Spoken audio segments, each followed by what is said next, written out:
बिस्मिल्लाहिर्रहमानिर्रहीम। अस्सलाम वालेकुम। मैं हूं आपका मेज़बान एडवोकेट उमर। मैं उम्मीद करता हूं आप सब खैरियत से होंगे और मेरी दुआ है कि अल्लाह ताला आपको, आपके अहल खाना को अपने हिफ्ज़ अमान में रखे।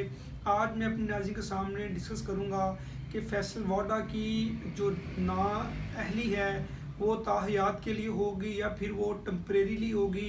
उन पर जो नाअहली है ताहयात उसकी तलवार मंडलाती हुई नज़र आ रही है। उनकी ऑनरेबल सुप्रीम कोर्ट में समाअत हुई कल और आज बरोज़ 25 नवंबर। अदालत ने उनको इन पर्सन तलब किया है और अदालत ने ये कहा है कि अपने जो केस के फैक्ट्स हैं उनको बज़ाते खुद अदालत में पेश होकर वजाहत करें। अदरवाइज़ फिर अदालत के पास इतना रिकॉर्ड और इतना अदालत के पास मवाद मौजूद है कि अदालत आपको ताहयात नाअहल डिक्लेयर कर दे। ये अदालत ने आज बड़ा ही अहम फैसला सुनाना है। उसकी डिटेल जो कल हियरिंग हुई आज मैं अपने नाज़रीन के सामने डिस्कस करूँगा। कल ऑनरेबल इस्लामाबाद सुप्रीम कोर्ट में इसकी समाअत हुई और 3 रुकनी बेंच ने जस्टिस उमर अताब बंदयाल साहिब की सरबराही में इस हेयरिंग की समाअत की, जिसमें जस्टिस मंसूर अली शाह साहिब और जस्टिस आयशा मलिक उस बेंच का हिस्सा थे। उस पर जो फैसल वाडा की जानिब से इस केस को रिप्रेजेंट कर रहे थे एडवोकेट वसीम सजाद साहब थे।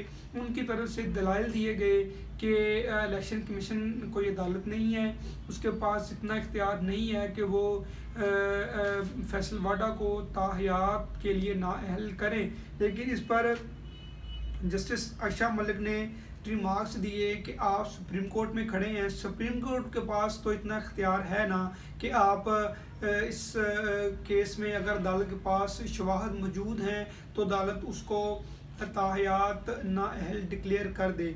अदालत ने बड़ी उसमें वजाहत से उसको रिमार्क्स दिए कि अदालत के पास इतना डाटा मौजूद है कि अदालत उसको जो नाअहल डिक्लेयर कर दे। असल में ये मामला है कि फैसल वाडा ने दोहरी शोहरियत हासिल की, एक पाकिस्तानी और एक अमेरिका की, और उसकी तफसील जो उन्होंने इलेक्शन कमीशन में नहीं जमा करवाई जो उनके बाद में गले पड़ गई और अदालत ने उनको नाअहल डिक्लेयर किया कि आपने दोहरी शोहरियत हासिल की। अदालत ने उस सारे मामले में फैसल वाडा केस में 2 ऑप्शंस सामने रखे।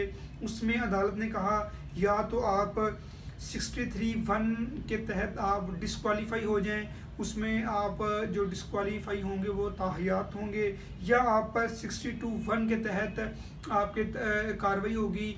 और 63 जो है वो डिस्क्वालिफिकेशन ऑफ पार्लियामेंटेरियन डील करता है कि जो पार्लियामेंटेरियन के मेंबर हैं उनको डिस्क्वालीफाई करने के लिए किन किन शराइत जो हैं कॉन्स्टिट्यूशन में दी गई हैं, और इसके अलावा जो क्वालिफिकेशंस क्या हैं एक पार्लियामेंटेरियन होने के लिए।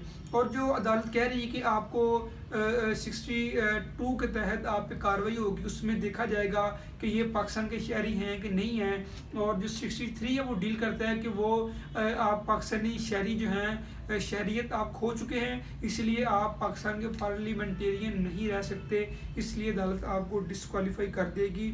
और बेसिकली फैसल वाडा ने जो इस सारे मामले में अपना झूठा बयान हल्फी जमा कराया जिसमें उन्होंने ये डिक्लेयर किया कि वो अमेरिका के शहरी नहीं है, और जब बाद में रिकॉर्ड सामने आया तो वो अमेरिका के शहरी थे, जबकि अपने उन्होंने कवायद में ये कहा था कि वो अमेरिका के शहरी नहीं है।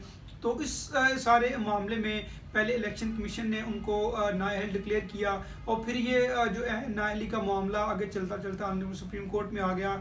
आज सुप्रीम कोर्ट ने इन पर्सन फैसल वाडा को तलब किया है और मेरा ये एक ऑब्जर्वेशन है कि अदालत उसको जो फॉर लाइफ टाइम जो नाअहल डिक्लेयर कर देगी, क्योंकि अदालत के पास इतना मवाद मौजूद है और फैसल वाडा के पास ऐसी कोई तफसील नहीं है कि वो जिससे अदालत को सेटिस्फाई कर सकें, क्योंकि उन्होंने जो झूठा बयान हल्फी जमा कराया वो भी अदालत के सामने है। और अदालत ने ये कहा कि अगर फैसल वाडा अपनी गलती तस्लीम कर लेते हैं तो फिर वो एक ख़ास मुद्दत के लिए जो नाअहल डिक्लेयर होंगे। अगर वो अपनी गलती तस्लीम नहीं करते तो फिर उनको जो परमानेंटली या लाइफ टाइम उनको नाअहल डिक्लेयर किया जाएगा। ये अदालत ने उनके सामने ऑप्शन रखे हैं। आज इसमें जो भी डेवलपमेंट होगी कि अदालत ने उनको फॉर लाइफ टाइम नाअहल डिक्लेयर किया है या अदालत ने उनको एक ख़ास मुद्दत के लिए नाअहल डिक्लेयर किया है, जो भी इसमें डेवलपमेंट होगी मैं अपने नाज़रीन के साथ डिस्कस करूँगा। अपना बहुत ख्याल रखिएगा। अल्लाह हाफिज़।